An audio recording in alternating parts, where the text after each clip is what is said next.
Start off with Joe Elliott showing me around their stage.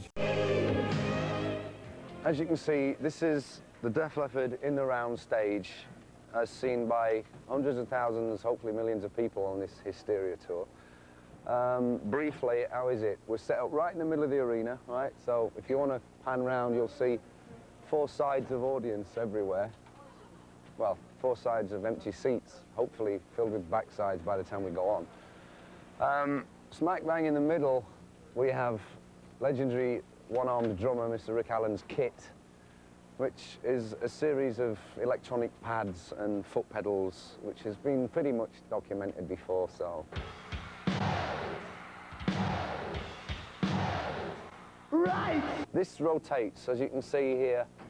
We're on little rollers. I can't do it because it's all machines down underneath in the underworld.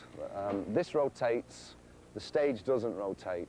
The drums do. We rotate. We move around, but the drums do. So Rick can face that way for a couple of songs and then that way for a couple. And if we feel like being really like on April's Fool Day or something, we can spin him around at 100 miles an hour and watch him shoot off into the back row.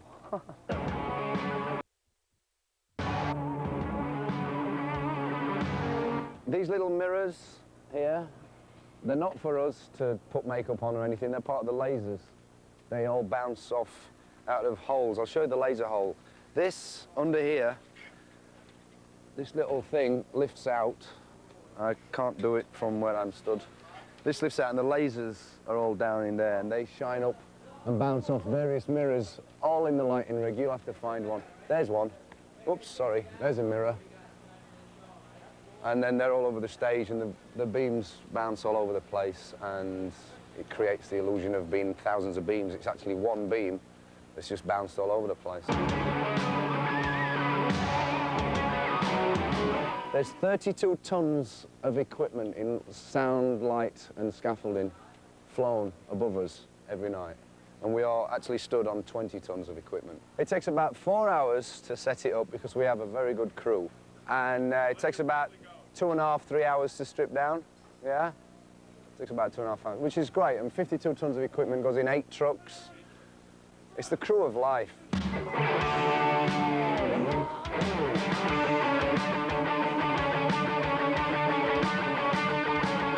This blows away playing at one end.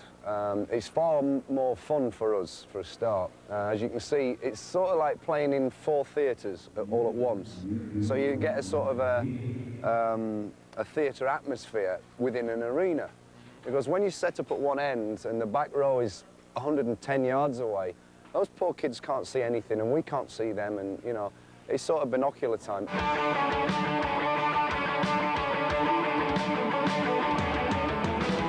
I think the best seats in the house are actually higher up because they get to see the stage. The kids down the front, they don't get pimped, but they down the front for a purpose. They want to be as close to the band as possible, maybe.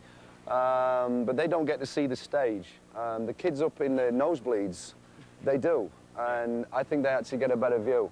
I would sit up there if I was watching the show, which unfortunately will forever be an impossibility, unless I get kicked out of the band, but you know, I wouldn't come and see him then.